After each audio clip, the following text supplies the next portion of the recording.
Bien, alors bonjour à toutes et tous. Dans cette première petite capsule vidéo, on va essayer de revenir sur un grand classique du programme de seconde qui est la résolution d'équations. Donc pour faire ceci, on va se baser sur notre critère de résolution qui est une propriété du cours qui nous dit comment procéder lors d'une équation produit, ce qu'on va faire dans le premier exemple, ou d'une équation quotient, ce qui sera l'objet du second exemple. Et j'ai également ajouté ici ce que j'appelle un petit algorithme, la petite méthode ou recette, vous pouvez appeler ça comme vous voulez, qui nous permet de répondre aux problèmes justement dans chacune des configurations, avec un petit algorithme à suivre étape par étape. Et c'est exactement ce qu'on va faire dans ces deux premiers exemples. On va démarrer par l'exemple numéro 1, qui est donc une équation ici qui va être produit.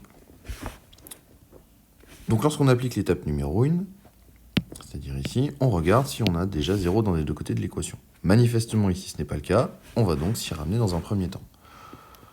Bon, plusieurs façons sont possibles. Moi, je trouve plus simple d'avoir le 0 à droite de mon équation. Bon, c'est un choix purement personnel, ça change absolument rien. Mais ma première étape va donc être celle-ci. Vous remarquerez d'ailleurs aussi, j'ai juste renversé le moins 2x plus 5 en 5 moins 2x, ce qui bien sûr ne change rien, mais moi je préfère avoir les signes comme ça dans cet ordre-là. Ici maintenant, il faut donc passer à l'étape 2, puisqu'on ça y est, on a terminé l'étape numéro 1, et il faut alors factoriser, puisqu'on n'a pas déjà une forme de produit complet. Ici, quand on connaît bien son cours, on reconnaît une identité remarquable. Alors, souvent, c'est celle qu'on appelle la numéro 3, la forme a carré moins b carré, que vous avez vu en classe de 3e. Et donc, lorsqu'on va l'appliquer ici, eh bien, ça va nous donner la factorisation suivante. Donc, 3x moins 1 moins 5 moins 2x, et ensuite 3x moins 1 plus 5 moins 2x. On ferme notre parenthèse, et on n'oublie pas notre égal 0 de l'autre côté. Maintenant, on sent qu'on commence à avoir quasiment terminé. Il nous reste alors à développer et à réduire. Même pas à développer d'ailleurs, il reste juste à réduire. Donc ici, dans notre première parenthèse, on va obtenir en x 3x moins 2x, c'est-à-dire 5x, moins 1 moins 5, ensuite moins 6. Première parenthèse terminée. Deuxième parenthèse, on fait exactement la même chose. 3x moins 2x, il nous reste x. Moins 1 plus 5, il nous reste plus 4. Égal à 0.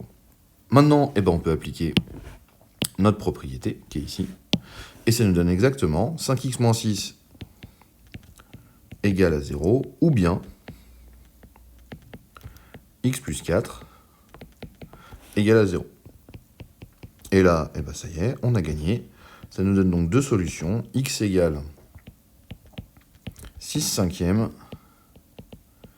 ou bien x égale moins 4. Et ainsi, on peut conclure en disant que l'ensemble solution de notre équation ici, c'est l'ensemble qui contient les deux nombres, moins 4 et 6 cinquièmes. Et ça termine notre première équation.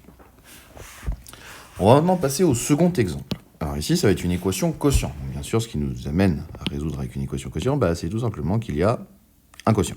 Voilà. Donc première étape, ce que j'ai mis en bleu ici, qu'on va faire tout de suite, on s'occupe de regarder s'il y a des valeurs interdites. Ici, on observe qu'on a deux fractions avec deux dénominateurs différents, la première et la seconde. Et là, ça nous amène alors à deux valeurs interdites. La première étant celle qui permet d'annuler le dénominateur x-1, on trouve assez facilement que c'est 1.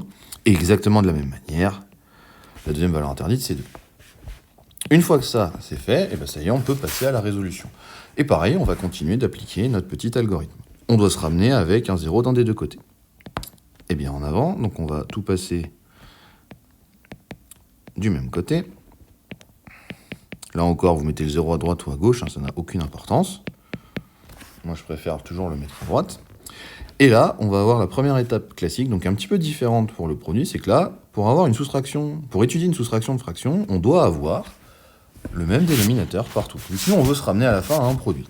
Il va donc falloir mettre notre expression à gauche du symbole égal, ici, au même dénominateur. Donc pour ça, on applique notre technique.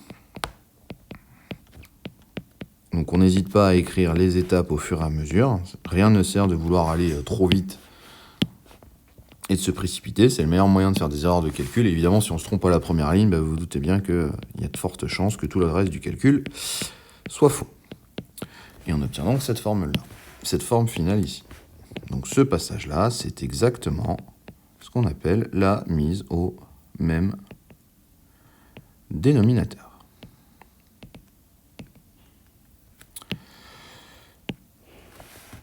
Et donc on observe, on peut notamment, c'est un petit truc pour se rappeler, le dénominateur qu'on obtient à la fin, évidemment, c'est le produit des deux dénominateurs des deux fractions qu'on avait.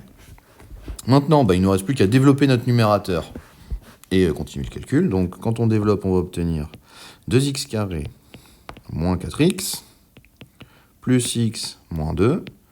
Et ensuite mon deuxième morceau, donc là je vais ouvrir une parenthèse que j'ai un moins devant, que je vais distribuer seulement après. Ça va nous faire x carré moins x plus 2x plus 2 fois moins 1, donc moins 2. Notre trait de fraction et notre dénominateur. Alors, peut-être est-il bon de le rappeler aussi, on ne développe pas le dénominateur. Ça ne sert à rien, alors ça c'est plus pour anticiper sur ce qui sera fait plus tard dans l'année, quand on fera de la résolution d'inéquations. Vous verrez que comme on veut faire des tableaux de signes, des expressions comme ça, c'est beaucoup plus confortable quand c'est déjà factorisé. Donc, aucun intérêt à le développer ici. Donc mon dénominateur, là, jusqu'à la fin du calcul, je ne vais plus y toucher. Donc entre guillemets, je m'en occupe plus. Maintenant, mon numérateur, j'ai juste à compter et développer. Donc les termes en x carré, je vais en avoir 2 ici, moins 1 ici. Donc il me reste un seul x carré. Les termes en x, je vais en avoir moins 4, plus 1, donc moins 3. À l'intérieur ici, j'en ai moins 1 plus 2, c'est-à-dire qu'il en reste 1. Et avec ce moins-là, au final, il en reste donc au total 4. Et on observe, ça c'est assez agréable, ici j'ai moins 2, moins 2, donc plus 2. Autrement dit, ça dégage. Il ne nous reste alors, au final, que x carré moins 4x sur notre dénominateur x moins 1, x moins 2, qui n'a pas bougé. Alors là, je vais faire une toute petite entorse à la rédaction. Je vais mettre deux équivalences sur la même ligne. Bon, c'est pas formellement faux, mais c'est pas toujours très conseillé. Mais simplement pour faire apparaître une forme un peu plus confortable. Il ne faut pas perdre de vue qu'on veut toujours appliquer notre même propriété, et donc pour ça, il faut que même notre numérateur soit une forme factorisée. Ici, on ne l'a pas encore. Par contre, on reconnaît assez facilement qu'il y a un facteur commun qui est x. Et la forme factorisée qu'on va pouvoir trouver assez naturellement est la suivante. X facteur de x moins 4 divisé par x moins 1, x moins 2, égale à 0. Et là, on est très content, puisque ça nous dit que notre numérateur va donc devoir être nul. Donc on va trouver une première solution qui va être x égale à 0, ou bien x moins 4 égale à 0. Ce qu'on va naturellement réécrire facilement, sous la forme x égale 0, ça évidemment ça ne va pas bouger. Et ma deuxième solution va être x égale 4. Et on peut noter d'ailleurs, comme on a toujours notre dénominateur, qu'on retrouve bien évidemment le fait que x ne doit pas valoir 1 ou 2. Ce que je vais noter de cette manière-là.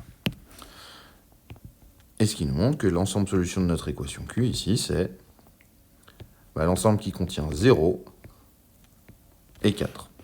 Et ça termine notre résolution et notre première capsule.